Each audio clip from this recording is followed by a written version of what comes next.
This video forms part of our onboarding series, and today I'm going to look at how to create an onboarding, and that is the very first step, putting in the information on the tenant and the rent amount and things like deposits, etc. So to do that, you go to your main homepage, and from quick access, click the onboarding tab there.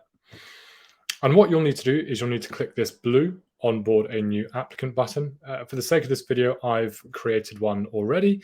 And so I've chosen the property, the room, the tenant's details, the planned tenancy start date, and when it ends, the rent. And then here we have tenant money held. We put e.g. deposit. You can choose a number of options. I've chosen rent in advance, which would be the last month's rent.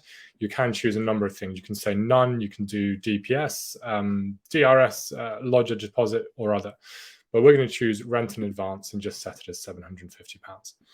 Is a guarantor required? We can say yes or no at this stage. We can also dictate how bills will be handled. And then importantly here, we have the question about how rent schedules and payments will be tracked. You can either choose to do it through COHO, where we will do rent schedules, we'll do financial items, etc. Or you can indicate you're going to be handling it externally. And this will mean that rent schedules won't be included, financials won't be there. But one thing it does mean is that because this is done on a property per property basis, you can use it as a way of gradually transitioning your financial element of your business over onto COHO. So if you didn't want to do it for existing tenants, that's fine. You may have another system that you want to continue using alongside COHO.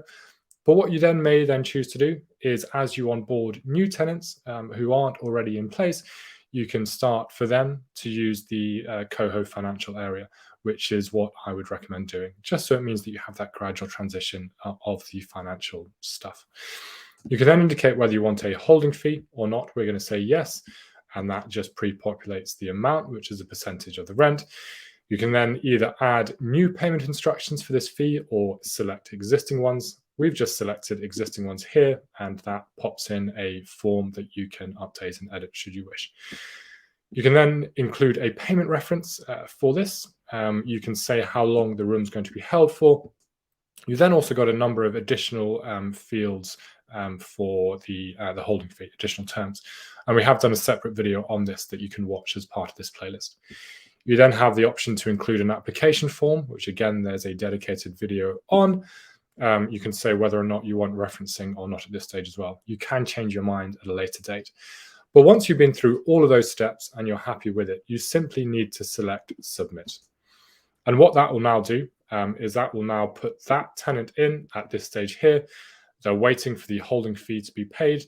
The tenant themselves would have received both a text message and an email inviting them to join COHO and to start the onboarding steps, which starts with the placement or the payment of that holding fee. So that is the first step in onboarding. That is the creation of an onboarding.